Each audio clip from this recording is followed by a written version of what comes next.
नमस्कार सांग मैंने आपण मानु समस्त मो स्टोरी चैनल स्वागत। चलतु कहानी शुणा सांग साजिला सौतुणीर चतुर्थ भाग। पूर्व भाग जदि शुणी ना जल्दी जल्दी शुणी नियंतु। कहानी शुणी सारी सब्सक्राइब करियो केबे भूलिबेनी सांग माने। रोहित को शक्त धक्का मारी आग को जाऊ जाऊ तार सैंडल मोड़ी हो जिबारु लिजी पड़ी जाऊ जाऊ रोहित आग को जाई धरी नेले पछ आड़ू पूरा सिनेमार क्लाइमैक्स भली। रोहित का बाम हाथ उपरे लिजी शरीर समस्त भार थिला। लिजी आखिरे रोहित का आखिर मिलन दुहे दुही की चाही थांती एक लहरे।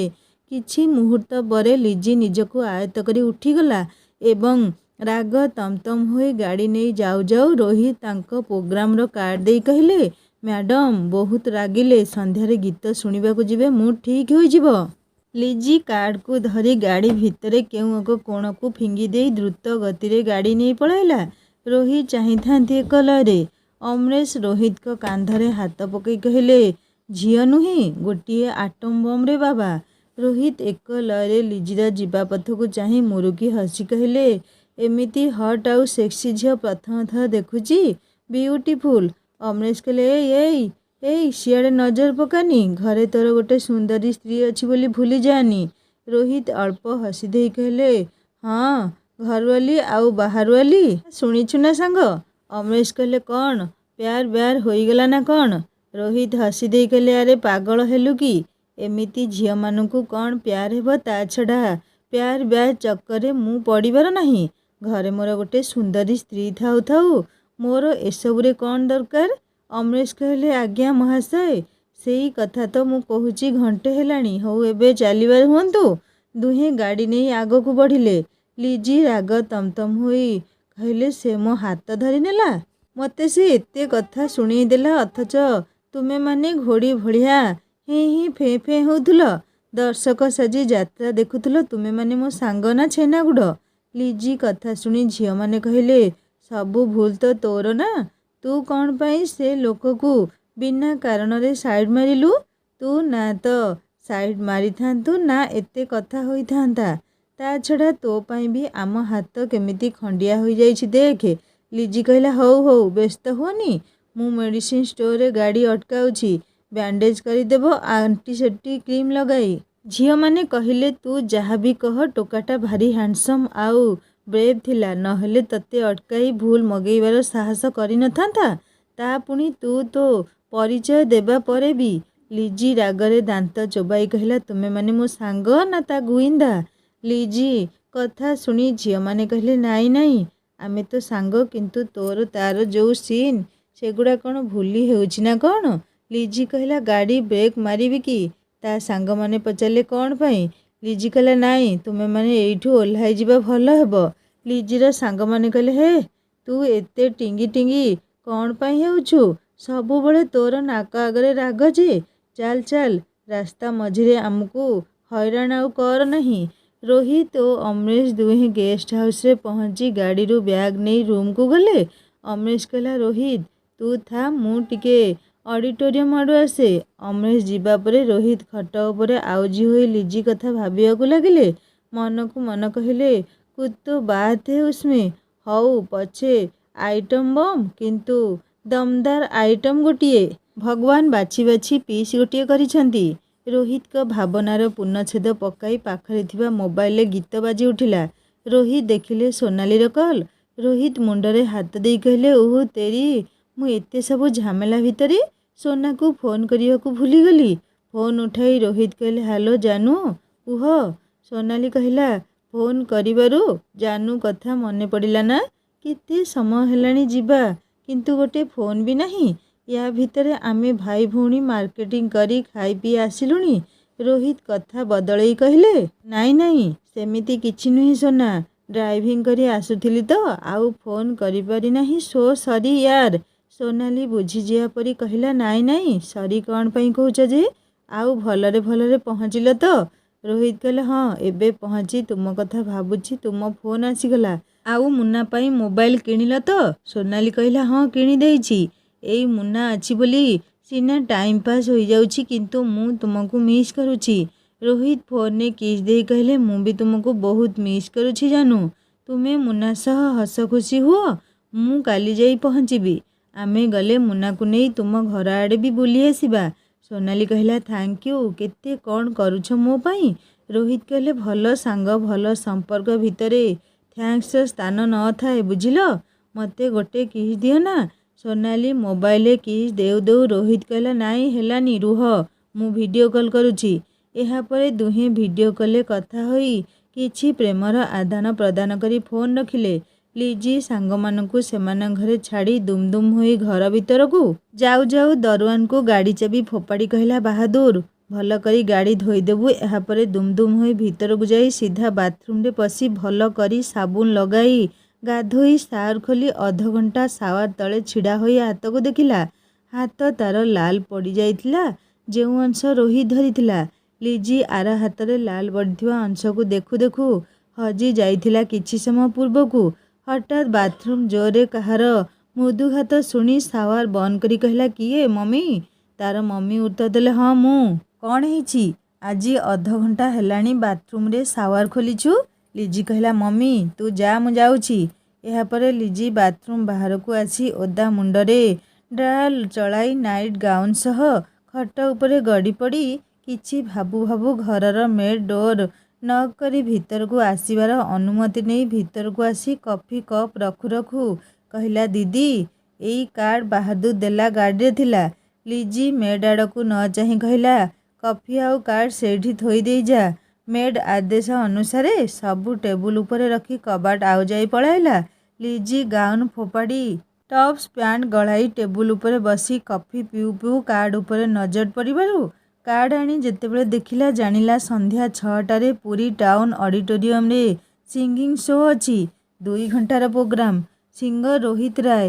ଲିଜି କାର୍ଡ଼କୁ ଅଣଦେଖା କରି ଫୋପାଡ଼ି ଦେଉ ଦେଉ କାନରେ ତାର ରୋହିତଙ୍କର ଶେଷ କେଇପଦ କଥା ବାଜି ଉଠିଲା, ଗୀତ ଶୁଣିବାକୁ ଯିବ, ମାଇଣ୍ଡ ଫ୍ରି ହୋଇଯିବ। ଲିଜି ଅନୁମାନ କରିନେଲା, ତେବେ ରୋହିତ ରାୟ ସିଙ୍ଗର, ଯିଏ ମୋତେ ଆଜି ବିନା କାରଣରେ ଏତେ ଅପମାନ ଦେଇଦେଲେ। ଲିଜି କାର୍ଡ଼କୁ ପର୍ସରେ ରଖୁ ରଖୁ କହିଲା, ଓ ମିଷ୍ଟର ରୋହିତ ଙ୍କ ସିଙ୍ଗିଂ ଶୁଣିବାକୁ ମୁଁ ଡେଫିନେଟଲି ଯିବି। Mister Rohit, I am coming. ବସିବା ସ୍ଥାନରୁ ଉଠି ଲିଜି ତାର ସାଙ୍ଗମାନଙ୍କୁ ଫୋନ୍ କରି କହିଲା, ହେଇ ଗାଇଡ୍ସ, ମିଷ୍ଟର ହିରୋ ଆଜି ଆମକୁ ଇନଭାଇଟ୍ କରିଥିଲେ ନା, ତାଙ୍କ ଗୀତ ଶୁଣିବାକୁ ଯିବା ପାଇଁ କ'ଣ ଯିବା ନାହିଁ କି? ଲିଜିର ଅତି କ୍ଲୋଜ ସାଙ୍ଗ ପୁନି କହିଲା, ହେ ଲିଜି, ତୁ କ'ଣ ସେ ଟୋକା ପ୍ରେମରେ ପଡ଼ିଗଲୁ ନା କ'ଣ? ଫେରିଲା ବେଳେ ପରା ଏତେ ରାଗୁଥିଲୁ, ପୁଣି ତା ପ୍ରୋଗ୍ରାମ ଯିବାକୁ କହୁଛୁ? ଲିଜି କହିଲା, ହେ ପ୍ରେମ ଫ୍ରେମ କିଛି ନୁହେଁ, ହିରୋ ଡାକିଛି ଯେତେବେଳେ ଯିବାକୁ ତ ହେବ ନା। ପୁନି କହିଲା, ହେ ତୋ କଥା ଆଜି ଯାଏ ମୁଁ ବୁଝିପାରିଲି ନାହିଁ, ବୁଝିଲୁ? ଲିଜି କହିଲା, ବୁଝିବା ଦରକାର ନାହିଁ, ବୁଝିଲୁ? ଏତେ ମୁଣ୍ଡ ଖେଳାନା, ଯେତିକି କହିଲି ସେତିକି କର। ଶୀଘ୍ର ବାହାର, ମୁଁ ଆସୁଛି। ପୁନି କିଛି କହିବା ପୂର୍ବରୁ ଲିଜି ଫୋନ୍ କାଟିଦେଇ ବାହାଦୁର ଠାରୁ ଚାବି ନେଇ ଗାଡ଼ି ଧରି ବାହାରିଗଲା। ପଛରେ ତା ମମି ବାଲକୁନି ଉପରୁ ଥାଇ ଡାକୁଥାନ୍ତି, ଲିଜି, ଏ ଲିଜି, ଲିଜି ଶୁଣୁ। କିନ୍ତୁ ତାଙ୍କ ଡାକ ଲିଜି କାନରେ ବାଜିବା ପୂର୍ବରୁ ଲିଜି ଗାୟବ ହୋଇଯାଇଥିଲା। ତା ମମି ବାଲକୁନି ଉପରେ ଥାଇ ଗରଗର ହୋଇ କହିଲେ, ସବୁ ୟାଙ୍କ ପାଇଁ, ଗୋଟେ ବୋଲି ଛୁଆ କହି ଝିଅଟାକୁ ଏମିତି ମୁଣ୍ଡରେ ବସେଇଛନ୍ତି ଯେ ଏ ପିଲା କାହା କଥା ମାନୁନି କି ଶୁଣୁନି, ଯେତେବେଳେ ଯାହା ମନକୁ ଆସିଲା କରୁଛି। ଆରେ ଝିଅ ଛୁଆଟା, କାଲି ସକାଳେ ପର ଘରକୁ ଯିବୁ, ଟିକେ ତ ସଣ୍ଠଣା ଶିଖ। ନାଇଁ ଖାଲି ଘୋଡ଼ା ଭଳିଆ ଗାଡ଼ି ଧରି ବୁଲିବି। ଯାହା ଘରକୁ ଯିବ ଲୋକେ କହିବେ, ତୋ ମା କ'ଣ ତୋତେ କିଛି ଶିଖେଇ ନାହିଁ? ବାପା ମା ନାଁ ଗାଁ ପକେଇ ଘରକୁ ଆସିବ ଏ ଝିଅ। ଆଜି ଇଏ ଆସନ୍ତୁ, ୟାଙ୍କ ସହ କିଛି ଗୋଟେ ଫଇସଲା ନ କଲେ ଏଇ ଛୁଆ ହାତଛଡ଼ା ହୋଇଗଲାଣି। ଆଜି ରୋଷେଇବାସ ସବୁ ବନ୍ଦ। ଆଗ ଫଇସଲା ହେବ, ତାପରେ ଯାଇ ରୋଷେଇବାସ ଯାହା କିଛି ସବୁ ହବ। ଆରେ ହେ, ଏ ବାପା ଛୁଆ ମୋତେ ଏ ଘରର କିଛି ବୋଲି କିଛି ଭାବୁ ନାହାନ୍ତିରେ। ମୁଁ ବି ଦେଖେଇ ଦେବି ମୁଁ କିଏ। ଆଜି ତୁମର ଦିନକୁ ମୋର ଦିନେ। ଏହାପରେ ସେ ରୋଷେଇ ଘର ଆଡ଼େ ପଳେଇଲେ। ରୋହିତ ଏକଦମ ରେଡି ହୋଇ ପିଓର ହ୍ୱାଇଟ୍ ସାର୍ଟ ସହ ବ୍ଲାକ୍ ପ୍ୟାଣ୍ଟ ପିନ୍ଧି ବେଲ୍ଟ ଭିଡ଼ି ପକେଟରେ ଏକ ଲାଲ ଗୋଲାପ ଖୋସି ରେଡି ହୋଇ ବାହାରିଲେ ଅଡିଟୋରିୟମ ଯିବାକୁ।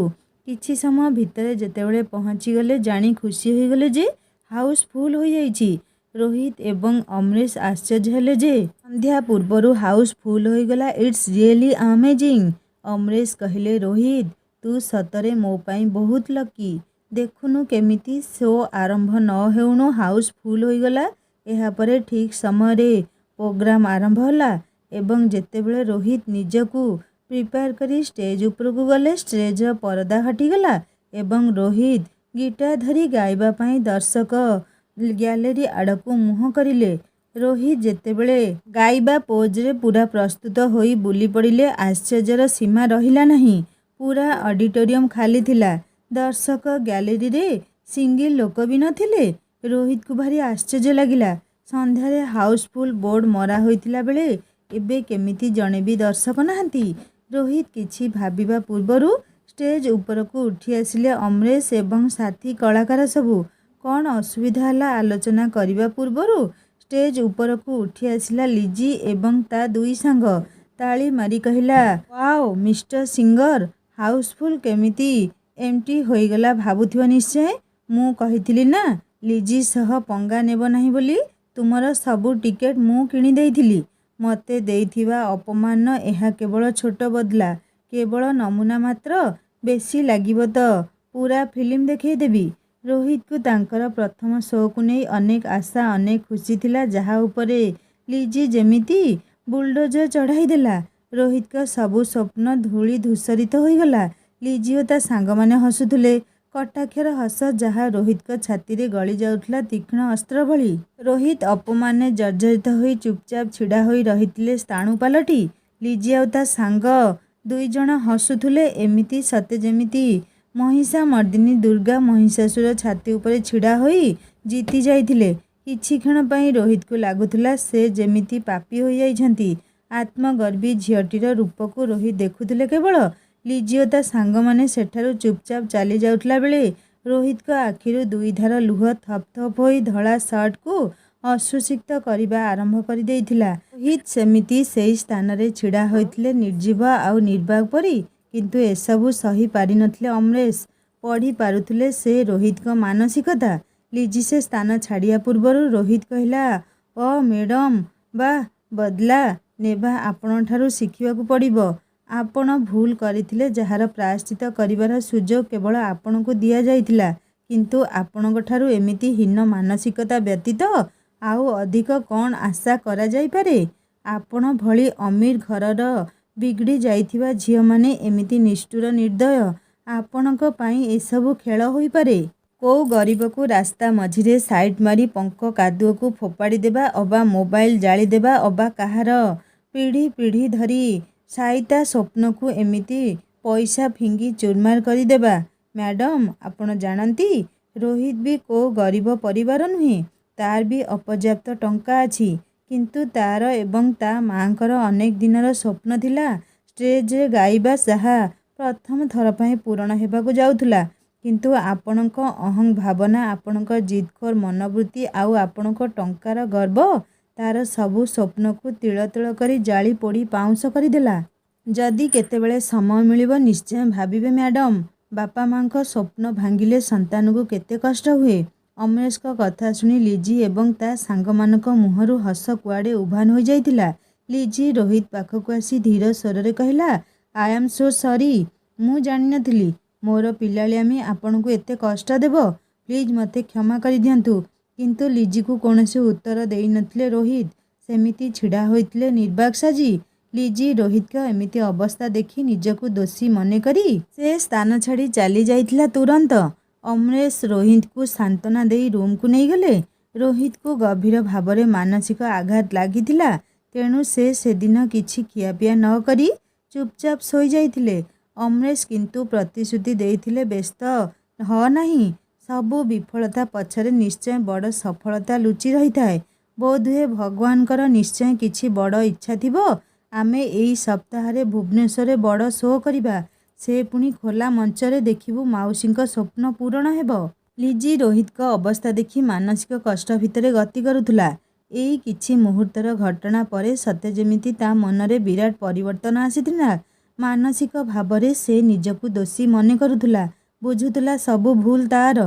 ତାର ଇଚ୍ଛା ହେଉଥିଲା ଏବେ ଫୋନ୍ କରି ରୋହିତକୁ ଭୁଲ ମାଗିବ। ସବୁ ଭୁଲର ତ କ୍ଷମା ନଥାଏ। ତଥାପି ସେ ଭୁଲ ମାଗିବା ଉଦ୍ଦେଶ୍ୟରେ ଯେତେବେଳେ ରୋହିତ ଦେଇଥିବା କାର୍ଡ଼ ଖୋଜିଲା, ପାଇଲା ନାହିଁ। ଲିଜି ପାଗଳଙ୍କ ଭଳି ଗାଡ଼ିରେ ପର୍ସରେ ଖୋଜିଲା, କିନ୍ତୁ ହୁଏତ ତାକୁ ସେ କେଉଁଠି ଫୋପାଡ଼ି ଦେଇଥିଲା ରାଗ ଆଉ ପ୍ରତିଶୋଧ ଭାବନାରେ। ତା ସାଙ୍ଗମାନେ ବି କହିଲେ, ଲିଜି ସବୁବେଳେ ଆମେ ତ ସାଥ ଦେଉ, ତୋର ସବୁ ଭୁଲକୁ ଆଖି ବୁଜି ସପୋର୍ଟ କରୁ, କିନ୍ତୁ ଆଜି ତତେ କହୁଛୁ ତୁ ସତରେ ବହୁତ ବଡ଼ ଭୁଲ କରିଦେଲୁ।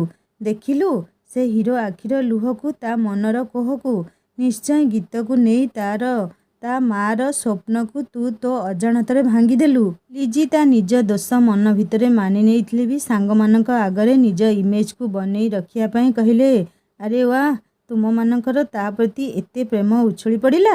ଯଦି ତୁମେମାନେ ଜାଣୁଥିଲ ମୁଁ ଭୁଲ କରୁଛି, ତେବେ ମୋତେ ଆକଟ ନ କରି କାହିଁକି ମୋ ହଁରେ ହଁ ମିଶାଇ ମୋତେ ଭୁଲ ପରେ ଭୁଲ କରିବାକୁ ପ୍ରେରଣା ଦେଉଥିଲ? ଆଜି ତୁମମାନଙ୍କର ଜ୍ଞାନ ଉଦୟ ହୋଇଗଲା। ଲିଜି ମନ ଦୁଃଖରେ ଘର ଭିତରକୁ ଯାଉ ଯାଉ ତା ମମି ବାଟ ଓଗାଳି କହିଲେ, କୁଆଡ଼େ ଯାଉଛୁ, କୁଆଡ଼େ ଆସୁଛୁ, କୁହା ନାହିଁ ବୋଲା ନାହିଁ, କ'ଣ ଚାଲିଛି ସବୁ? ସବୁ ୟାଙ୍କର ନାଟ। ଇଏ ହିଁ ତୋତେ ମୁହଁ ଦେଇ ମୁହଁ ବଢ଼ିଆ କରିସାରିଲେଣି। ଆଜିଠାରୁ ତୋ ମନମାନି ଚଳିବ ନାହିଁ, ବୁଝିଲୁ? ଲିଜି ମହମ ପରି ତରଳି ଯାଇ ତା ମମି କାନ୍ଧରେ ଆଉଜି ହୋଇ କହିଲା, ମମି, ଆଗରୁ ତୁମେ ମୋତେ ଏମିତି ଜବତ କରିଥିଲେ ଭଲ ହୋଇଥାନ୍ତା। ସତରେ ତୁମମାନଙ୍କ ଗେହ୍ଲା, ତୁମମାନଙ୍କ ଭଲ ପାଇବା ମୋତେ ମୁହଁ ବଢ଼ିଆ କରିଦେଇଛି। ମମି, ମୁଁ ଚେଞ୍ଜ ହେବାକୁ ଚାହୁଁଛି। ପ୍ଲିଜ୍ ମମି, ମୋତେ ମାଉସୀଙ୍କ ଘରେ ଭୁବନେଶ୍ୱରରେ ଛାଡ଼ିଦିଅ। ମାଉସୀଙ୍କ କଡ଼ା ଆଇନ ଆଉ ଡିସିପ୍ଲିନ୍ ଲାଇଫ୍ ଭିତରେ ମୁଁ ନିଜକୁ ଚେଞ୍ଜ କରିବି। ଲିଜି ନୂଆ କରି ଗଢ଼ି ହୋଇ ବଞ୍ଚିବାକୁ ଚାହେଁ।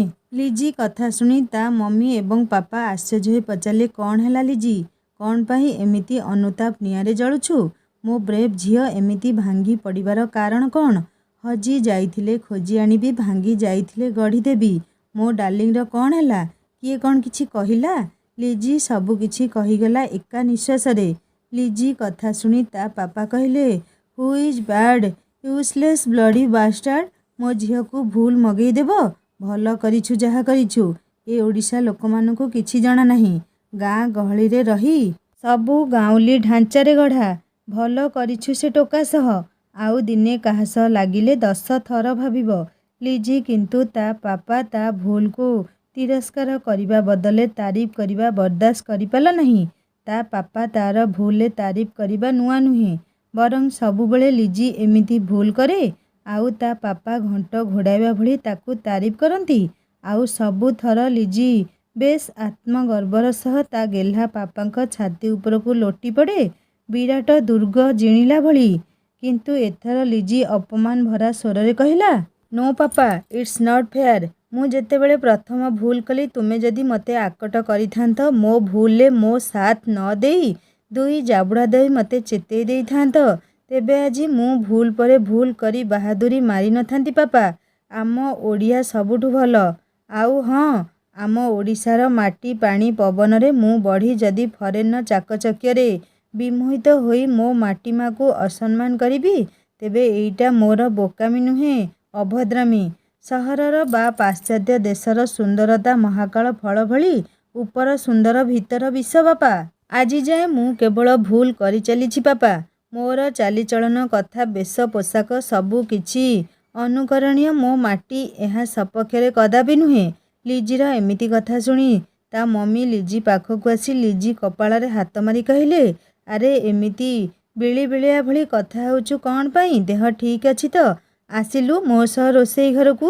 ଏହା କହି ଲିଜିକୁ ରୋଷେଇ ଘର ଆଡ଼େ ଟାଣି ନେଇ ପୁଳାଏ ଶୁଖିଲା ଲଙ୍କା ଲିଜି ଚାରିପଟେ 7 ଥର ବୁଲାଇ ଗ୍ୟାସ୍ ନିଆଁ ଉପରକୁ ଫିଙ୍ଗିଦେଲେ। ମା ଝିଅଙ୍କ ପଛେ ପଛେ ଲିଜି ପାପା ଆସୁ ଆସୁ ଲଙ୍କାର ପୋଡ଼ା ଗନ୍ଧ ସହି ନ ପାରି କାଶି କାଶି ବାହାରକୁ ପଳାଇଲେ। ତାଙ୍କ ପଛେ ପଛେ ଲିଜି ଏବଂ ତା ମାମା ବି ପଳାଇଲେ। ଲିଜି ମୁହଁ ଆଗରୁ ଧୂଆଁ ହଟେଇବାର ପ୍ରୟାସ କରି କରି ଡ୍ରଇଂ ରୁମ୍କୁ ଯାଇ ତା ମାମା ଉଦ୍ଦେଶ୍ୟରେ କହିଲା, ଏ ମମି ବି ପାଗଳି ହୋଇଗଲାଣି। ଯେତେବେଳେ ମନ ଇଚ୍ଛା ବୁଲୁଥିଲି, ହଜାର ଚିନ୍ତା କରୁଥିଲେ, ଯେତେବେଳେ ବାଟକୁ ଆସୁଛି ସେତେବେଳେ ବି ଟେନସନ୍। ନା କ'ଣ ଭୂତ ଲାଗିଛି, ନହେଲେ ଡାଆଣୀ ଗ୍ରାସିଛି? ମମି, ସତ କୁହ, ମୋ ପରିବର୍ତ୍ତନରେ ତୁମେ ଖୁସି ନୁହେଁ? ଲିଜି ମମି କିଛି କହିବା ପୂର୍ବରୁ ତା ପାପା ଲିଜିକୁ କୋଳେଇ ନେଇ କହିଲେ, ମା, ତୁ ଠିକ୍ କହୁଛୁ, ସବୁ ଭୁଲ ମୋର। ମୁଁ ହିଁ ତୋତେ କେବେ ଆକଟ କରିନି। ହାତ ଉଠାଇବା ବା ଗାଳି ଦେବାର ଯୋଜନ ତ ଦୂର। କ'ଣ କରିବି ରେ ମା, ମୋର ଗୋଟେ ବୋଲି ଛୁଆ ତୁ। ତତେ ଯେମିତି ଭଲ ଲାଗୁଛି ସେମିତି କର। ଯୋଉଥିରେ ତୁ ଖୁସି ସେଇଟା ଆପଣା। ସବୁବେଳେ ମନେ ରଖିବୁ, ଆମ ଓଡ଼ିଆ ଭାରି ବଢ଼ିଆ। ମୁଁ ବୁଝିଥିଲେ ବି ତୁ କୋଉଦିନ ବୁଝିବୁ ଅପେକ୍ଷା କରିଥିଲି। ଲିଜି ତା ପାପାଙ୍କ କୋଳକୁ ଆଉଜି ହୋଇ କହିଲା, ଥ୍ୟାଙ୍କ ୟୁ ପାପା। ରୋହିତ को ଲିଜିର ଅପମାନ ଭାରି କଷ୍ଟ ଦେଇଥିଲା। ତେଣୁ ପରଦିନ ସୂର୍ଯ୍ୟ ଉଦୟ ହେବା ପୂର୍ବରୁ ସେ ଅମରେଶଙ୍କ ସହ ରୁମ୍ ଛାଡ଼ି ପଳାଇଲେ ଏବଂ ଅମରେଶକୁ ବାରମ୍ବାର କହିଲେ, ପ୍ଲିଜ୍ ଅମରେଶ, ତୋ ଭାଉଜ ଆଗରେ ଏସବୁ ବିଷୟରେ କିଛି ବି ଆଲୋଚନା କରିବୁ ନାହିଁ। ସେ ଜାଣିଲେ ଭାଙ୍ଗି ପଡ଼ିବ। ସେ ଆସିଲା ଦିନରୁ ମୋ ମା'ର ଅଧୁରା ସ୍ୱପ୍ନ ପୂରଣ କରିବା ପାଇଁ ସବୁବେଳେ ପ୍ରେରଣା ଦେଇ ଆସୁଛି। ଆଉ ଯଦି ସେ ଏଇ ଘଟଣା ସବୁ ବିଷୟରେ ଜାଣିବ ତେବେ ନିଶ୍ଚୟ କଷ୍ଟ ପାଇବ। ଆଉ ମୁଁ କେବେ କୌଣସି ପରିସ୍ଥିତିରେ ତାକୁ କଷ୍ଟ ଦେବା ପାଇଁ ଚାହୁଁନି। ମୁଁ ସବୁବେଳେ ତା'ର ହସ ହସ ମୁହଁ ଦେଖିବାକୁ ଚାହେଁ। ଅମରେଶ ହଁ କହୁ କହୁ ରୋହିତଙ୍କ ଫୋନ୍ ବାଜି ଉଠିଲା। ରୋହିତ ଅମରେଶକୁ ମୋବାଇଲ ଦେଖାଇ ଚୁପ୍ ରହିବାର ଇସାରା ଦେଇ ଫୋନ୍ ରିସିଭ୍ କରି କହିଲେ, ହ୍ୟାଲୋ ଜାନୁ, କୁହ, ଗୁଡ୍ ମର୍ଣ୍ଣିଂ। ସୋନାଲି କହିଲା, ଭେରି ଗୁଡ୍ ମର୍ଣ୍ଣିଂ। ତୁମେ ଏତେବେଳ ଯାଏ ଫୋନ୍ କରିବ କ'ଣ ପାଇଁ? ସବୁ କିଛି ଠିକ୍ ଠାକ୍ ତ? କାଲି ରାତିରେ ବି ତୁମ ଫୋନ୍ ନଟ୍ ରିଚେବୁଲ୍ ଆସିଲା। ରୋହିତ ଶୁଖିଲା ମୁହଁରେ ଜବରଦସ୍ତ ହସଟିଏ ଫୁଟେଇବାର ଚେଷ୍ଟା କରି କହିଲେ, ଆରେ ନାଇଁ ଡାର୍ଲିଂ, କାଲି ଟିକେ ବାଧା ଲାଗିଲା ତ ଶୋଇପଡ଼ିଲି। ସୋନାଲି କହିଲା, ଆଉ ପ୍ରୋଗ୍ରାମ କେମିତି ହେଲା? ଲୋକ କେତେ ହୋଇଥିଲେ? ରୋହିତ ମିଛ ହସଟିଏ ହସି କହିଲେ, ପ୍ରୋଗ୍ରାମ ଏକଦମ ଝାକାସ୍। ଆଉ ଭିଡ଼ ଏତେ ହୋଇଥିଲା କୁହ ନାହିଁ। ପୁରା ସନ୍ଧ୍ୟା ହେଉ ହେଉ ହାଉସଫୁଲ୍। ସୋନାଲି ଖୁସି ହୋଇ କହିଲା, ହଁ ସତ କହୁଛ? ହଉ, ଯାହା ହେଉ ମା ଆମ ଡାକ ଶୁଣିଲେ। ତୁମେ ଆସିଲା ବେଳକୁ କିଛି ମିଠା କିଣି ଆଣିବ ପ୍ଲିଜ୍। ମୁଁ ମା'ଙ୍କୁ ମିଠା ଦେବି ଆଉ ବୋଉଙ୍କୁ ମିଠା ଖୁଆଇବି। ସୋନାଲିର ଖୁସି ଦେଖି ରୋହିତ ମିଛରେ ହେଉ ପଛେ ଟିକିଏ ଖୁସି ହୋଇଗଲେ ଏବଂ ଫୋନ୍ ରଖି କହିଲେ, ଦେଖୁଛୁ ଅମରେଶ, କେତେ ଖୁସି ହେଉଛି ସେ। ପ୍ରଥମ ଦେଖାରୁ ଜାଣିସାରିଥିଲି ସେ ମୋ ପାଇଁ ଉପଯୁକ୍ତ ପାତ୍ରୀ ଆଉ ସେ ମୋର ଲକି ଚାର୍ମ ବି। ସେ ହିଁ ତ ମୋତେ ବିଜନେସ୍ ଭିତରେ ବି ବୋଉର ସ୍ୱପ୍ନ ପୂରଣ କରିବାକୁ ଉତ୍ସାହ ଦେଉଛି। ସତରେ ତାକୁ ପାଇ ମୁଁ ବହୁତ ଲକି। କ'ଣ କରିବି, କେତେଦିନ ତାକୁ ସତ ଲୁଚେଇ ପାରିବି ଜାଣେନା। କିନ୍ତୁ ତାକୁ ମୁଁ ମିଛ କହିବାକୁ ଚାହେଁ ନାହିଁ ଏବଂ ସତ କହି ତା ମନରେ ଆଘାତ ଦେବାକୁ ବି ଚାହୁଁନି। ଅମରେଶ କହିଲେ, ସବୁ କିଛି ଠିକ୍ ଥିଲା ରେ। ସବୁ ସେ ଆତ୍ମଗର୍ବୀ ଝିଅ ପାଇଁ। ତାପରେ ତୋର ବି କ'ଣ ଦରକାର ଥିଲା ସାପ ଲାଙ୍ଗୁଡ଼ରେ ହାତ ମାରିବା କହିଲୁ? ମୁଁ ମନା କରୁଛି, ଯିଏ ଯେମିତି ହେଉଛି ହେଉ, ଆମର ମୁଣ୍ଡ ଖେଳାନା। ହେଲେ ତୁ କ'ଣ ଶୁଣିଲୁ? ରୋହିତ କହିଲେ, ସରି ଅମରେଶ, ମୋ ଭୁଲ ପାଇଁ ତୋ ପ୍ରୋଗ୍ରାମ ମିସ୍ ହେଲା। ଅମରେଶ କହିଲେ, ହେ ସରି କ'ଣ ମ? ଏମିତି କେତେ ପ୍ରୋଗ୍ରାମ ହେବ, କେତେ ଯିବ, ଏତେ ଭାବି ଲାଭ ନାହିଁ। ଚାଲିଲୁ ଚାଲିଲୁ। ଭଲ ନିଟ୍ ଆଣ୍ଡ କ୍ଲିନ୍ ହୋଟେଲ ଦେଖି ଗାଡ଼ି ଅଟକାଇଲୁ। ପେଟରେ ମୂଷା ଡେଇଁଲେଣି, ତୁ ବି ଖାଇନୁ କାଲିଠାରୁ। ରୋହିତ କହିଲେ, ହଉ। ରୋହିତ ଭଲ ହୋଟେଲରେ ନ ରଖି ରାସ୍ତା କଡ଼ରେ ଥିବା ଭଲ ଆଳୁଦମ ଦହିବରା ପାଖରେ ଅଟକି ଯାଇ ଅମରେଶକୁ ପଚାରିଲେ, ଭିଆଇପି ନୁହେଁ କିନ୍ତୁ ନିଟ୍ ଆଣ୍ଡ କ୍ଲିନ୍? ମୁଁ ଯେତେବେଳେ ପୁରୀ ଯାଏ ଏଇଠୁ ଖାଏ, ବହୁତ ଟେଷ୍ଟି ଅଛି। ଅମରେଶ କହିଲେ, ଚଳିବ କ'ଣ, ଦୌଡ଼ିବ ମ ଚାଲ। ଏହାପରେ ଦୁହେଁ ଖଲିପତ୍ର ଠୋଲାରେ 20 ଟଙ୍କାର ଆଳୁଦମ ଦହିବରା ଘୁଗୁନି ଖାଇ ଆଉ 30 ଟଙ୍କାର ବରା, ଇଟିଲି ଏବଂ ଆଳୁ କଷା ଖାଇଲେ। ଅମରେଶ ଖାଇସାରି ପେଟେ ଦହି ପାଣି ପିଇ କହିଲେ, ଆଃ, ଆତ୍ମା ଶାନ୍ତି ହୋଇଗଲା। ଏହାପରେ ଦୁହେଁ ଭୁବନେଶ୍ୱର ଅଭିମୁଖେ ଆସି ସୋନାଲି ପାଇଁ ମିଠା କିଣି ଏବଂ ମୁନା ପାଇଁ ପିଜ୍ଜା କିଣି ଫେରିଲେ। ଅମରେଶ ରୋହିତକୁ ଘର ଆଗରେ ନେଇ ଛାଡ଼ିଦେଲେ। ରୋହିତ ଆସିବା ଗାଡ଼ି ହର୍ଣ୍ଣରୁ ଜାଣି ସୋନାଲି ଦୌଡ଼ିଲା ବାହାରକୁ। ଦୌଡ଼ି ଯାଇ ରୋହିତକୁ କୁଣ୍ଢାଇ ପକାଇ ଗେଲ କରି କହିଲା, ଆସିଲ? ଗୋଟିଏ ଦିନ ପାଇଁ ଯାଇନ ଯେ ଘରଟା ଖାଲି ଖାଲି ଲାଗୁଥିଲା। ଆସିଲ ଭିତରକୁ। ପ୍ରଥମେ ବୋଉଙ୍କ ପାଖରେ ମିଠା ଦିଏ। ଏହାପରେ ସୋନାଲି ରୋହିତଙ୍କ ହାତ ଧରି ଭିଡ଼ି ନେଇଗଲା ଭିତରକୁ। ମୁନା ଆସି ମୁଣ୍ଡିଆ ମାରିଲା। ରୋହିତ ମୁନା ମୁଣ୍ଡରେ ହାତ ବୁଲାଇ କହିଲେ, ଆଉ ତୋର ଭୁବନେଶ୍ୱର ବୁଲାବୁଲି ଠିକ୍ରେ ହେଲା ତ? ତୋ ଦିଦି ମୋବାଇଲ କିଣିକି ଦେଇଛି ତୋତେ? ମୁନା କହିଲା, ହଁ, ଏକଦମ ଚକାଚକ୍। ଆଉ ସେ ଫେସବୁକ୍, ହ୍ୱାଟ୍ସଆପ୍ ସବୁ ଲୋଡ୍ କରିଦେଇଛି। ରୋହିତ ଘର ଭିତରକୁ ଯାଉ ଯାଉ କହିଲେ, ତୋର ଯେତେବେଳେ ଯାହା ଦରକାର କହିବୁ। ହେଲେ ଏ ଫେସବୁକ୍, ହ୍ୱାଟ୍ସଆପ୍ ଚକ୍କରରେ ପଡ଼ି କୋଉ ଝିଅ ଫିଅ ପ୍ରେମରେ ଫସିବୁ ନାହିଁ। ତୁ ମନ ଦେଇ ପଢ଼, ତୋ ବାହାଘର କଥା ଆମେ ବୁଝିବୁ। ବଡ଼ ଧୁମଧାମରେ ତୋ ବାହାଘର ହେବ। ମୁନା ହସି ଦେଇ କହିଲା, ନାଇଁ ଭାଇ, ମୁଁ ସେମିତିକା ପିଲା ନୁହେଁ। ସୋନାଲି ମୁଣ୍ଡରେ ଓଢ଼ଣି ପକାଇ ଷ୍ଟିଲ୍ ଗିନାରେ 2ଟି ମିଠା ଆଉ ପିତ୍ତଳ ଥାଳିଆରେ 2ଟି ମିଠା ଧରି ଆସିଲା। ପ୍ରଥମେ ପିତ୍ତଳ ଥାଳିଆ ଭୋଗକୁ ନେଇ ଠାକୁରଙ୍କ ପାଖରେ ସମର୍ପଣ କରି ଟ୍ୟାପ୍ରୁ ପାଣି ଆଣି ଶ୍ରଦ୍ଧାର ସହ ରୋହିତଙ୍କ ବୋଉଙ୍କ ଫଟୋ ପାଖରେ ଧରି ମୁହଁ ଯାଏ ବଢ଼େଇ କହିଲା, ବୋଉ, ଆପଣ ଆଜି ନିଶ୍ଚୟ ଖୁସି ହେଉଥିବେ। ଆଜି ଆପଣଙ୍କ ପୁଅ ଆପଣଙ୍କ ସ୍ୱପ୍ନ ପୂରା କରିଛନ୍ତି। ବୋଉ, ୟାଙ୍କ ପ୍ରଥମ ପ୍ରୋଗ୍ରାମ। ୟାଙ୍କୁ ଆଶୀର୍ବାଦ କର, ଆଗକୁ ଯେମିତି ଆହୁରି ଭଲ କରନ୍ତୁ। ରୋହିତ ଫଟୋ ତଳେ ଛିଡ଼ା ହୋଇ ଖାଲି ମିଛରେ ସୋନାଲିକୁ ଦେଖେଇ ହେବାକୁ କହିଲେ, ହଁ ଲୋ ବୋଉ, ଆଜି ତୋର ସ୍ୱପ୍ନ ପୂରା ହେଇଛି, ମୋତେ ଆଶୀର୍ବାଦ କର। କିନ୍ତୁ ଅନ୍ତର ଭିତରୁ ମନେ ମନେ କ୍ଷମା ମାଗି କହିଲେ, ବୋଉ ମୋତେ କ୍ଷମା କରିଦେ। ତୋ ସ୍ୱପ୍ନ ଆଜି ବି ଅଧୁରା ହେଇ ରହିଛି। ମୁଁ ତୋ ସ୍ୱପ୍ନ ପୂରଣ କରିପାରିଲିନି, ମୋତେ କ୍ଷମା କରିଦେ ବୋଉ। ତୋ ବୋହୂର ମିଛ ଖୁସି ଦେଖି ମୁଁ ସତ କ'ଣ ପ୍ରକାଶ କରିପାରୁନି। ଏହାପରେ ସୋନାଲି ମିଠା 2ଟି ଆଣି ଗୋଟେ ରୋହିତ ପାଟିରେ ଦେଇ କହିଲେ, ବୋଉଙ୍କ ଆଶୀର୍ବାଦ ପ୍ରସାଦ ନିଅ। ନିଶ୍ଚୟ ତୁମେ ଓଡ଼ିଶା ତ ବଡ଼ ସିଙ୍ଗର ହେବ ନା। ଆସିଲ, ଫ୍ରେଶ୍ ହୋଇଯା, ମୁଁ ତୁମ ପାଇଁ ଗରମ ଗରମ କଫି ସହ ଏଗ୍ ରୋଲ୍ କରିଦିଏ ଆଜି ରାତିରେ। କିନ୍ତୁ ବାହାରକୁ ଡିନର ପାଇଁ ଯିବା। ରୋହିତ କହିଲେ, ହଁ ବାହାରକୁ ତ ଯିବାକୁ ହେବ, କାହିଁକି ନା କାଲି ଘରକୁ ଯିବା ପରା। କେତେ କ'ଣ କିଣାକିଣି ଅଛି। ସୋନାଲି କହିଲା, ହଁ ଶାଢ଼ୀ ଫାଢ଼ୀ ତ କିଣିବାର ନାହିଁ, ସମସ୍ତଙ୍କୁ ଦିଆ ହୋଇଯାଇଛି। ଖାଲି ଯାହା ବାପା, ବୋଉ, ଜେଜେମା ଆଉ 2 ପିଉସୀଙ୍କ ପସନ୍ଦର ମିଠା ଫଳ, ସେଓ ଗାଣ୍ଠିଆ କିଣିବାକୁ ପଡ଼ିବ। ରୋହିତ କହିଲେ, ହଉ ତୁମେ ମୋ ପାଇଁ କଫି ଖାଲି କର, ମୋତେ ଭୋକ ନାହିଁ। ଏଗ୍ ରୋଲ୍ କର ନାହିଁ, ଆସ ଲିଷ୍ଟ କରିନେବା କ'ଣ କିଣା ହେବ। ମୁନା ବସି ଚୁପଚାପ ମୋବାଇଲରେ ଗେମ୍ ଖେଳୁଥିଲା।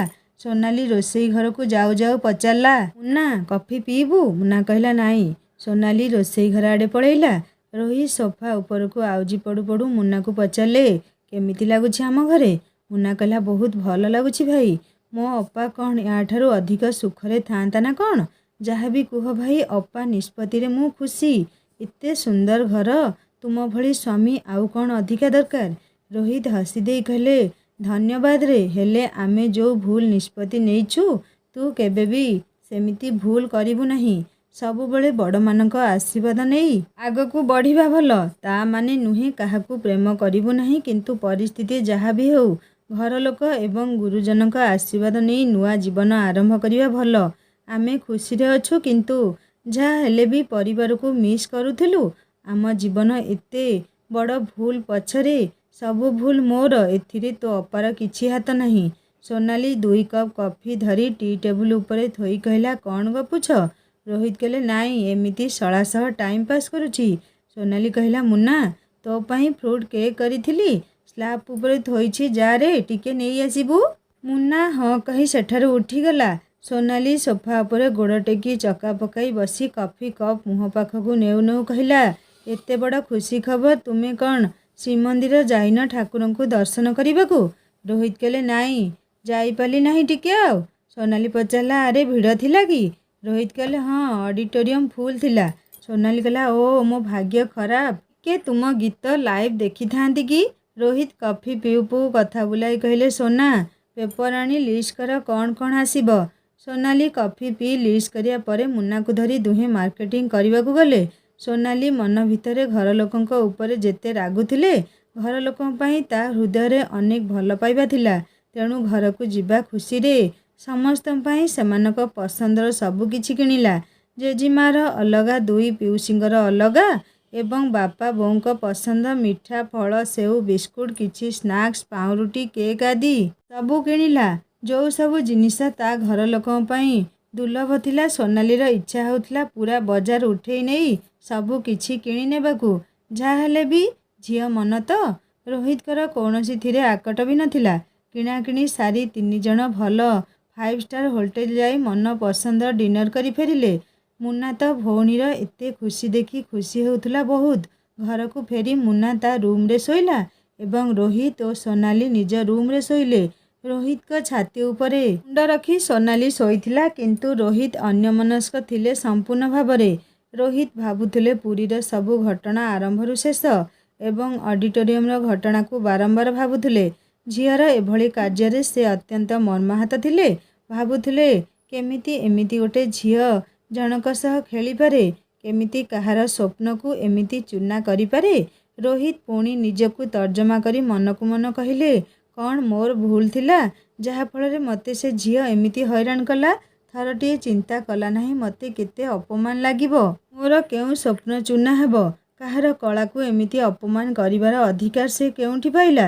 ଏମିତି ମନକୁ ମନ ଗୁଣୁଗୁଣୁ ହେଉ ହେଉ ପାଟିରୁ ବାହାରି ପଡ଼ିଲା, ଫାଲତୁ ଝିଅ। ସୋନାଲି ଆଶ୍ଚର୍ଯ୍ୟ ହୋଇ ରୋହିତଙ୍କ ମୁହଁକୁ ଚାହିଁ ପଚାରିଲା, କାହାକୁ କହିଲ? କ'ଣ ମୋତେ କହିଲ? ରୋହିତ ପ୍ରକୃତିସ୍ଥ ହୋଇ କହିଲେ, କେଉଁ କଥା? ସୋନାଲି କହିଲା, ଏବେ ପରା ଗୁଣୁଗୁଣୁ ହେଇ କହିଲ ଫାଲତୁ ଝିଅ। ରୋହିତ ସୋନାଲି को କ'ଣ କହିବେ ଭାବିପାରିଲେ ନାହିଁ। ତେଣୁ କଥା ବୁଲାଇ କହିଲେ, ନାଇଁ ମ ସେ ଅଲଗା କଥା, ତୁମେ ଆସିଲ ମୋ ଏପଟ କଢ଼କୁ। ସାଙ୍ଗମାନେ, ବାହାଘର ପରେ ରୋହିତ ସୋନାଲି ପ୍ରଥମ ଥର ବାପ ଘରକୁ ଯିବେ। କ'ଣ ସବୁ ଘଟିବ ଜାଣିବା ନେକ୍ସଟ ପାର୍ଟରେ। କାହାଣୀ କେମିତି ଲାଗିଲା ମୋତେ କମେଣ୍ଟ କରି ଜଣାଇବେ। ଆଉ ଯଦି ଭଲ ଲାଗିଥାଏ ସବସ୍କ୍ରାଇବ୍ କରି ବେଲ୍ ଆଇକନ୍ ଦବାଇ ଦେବେ। ପୂର୍ବ ଭାଗ ଗୁଡ଼ିକ ଯଦି ଶୁଣି ନାହାନ୍ତି ଜଲ୍ଦି ଜଲ୍ଦି ଶୁଣନ୍ତୁ। କାହାଣୀ ଆଗକୁ ବହୁତ ଇଣ୍ଟରେଷ୍ଟିଂ ହେବ। ରହୁଛି ନମସ୍କାର, ଜୟ ଜଗନ୍ନାଥ।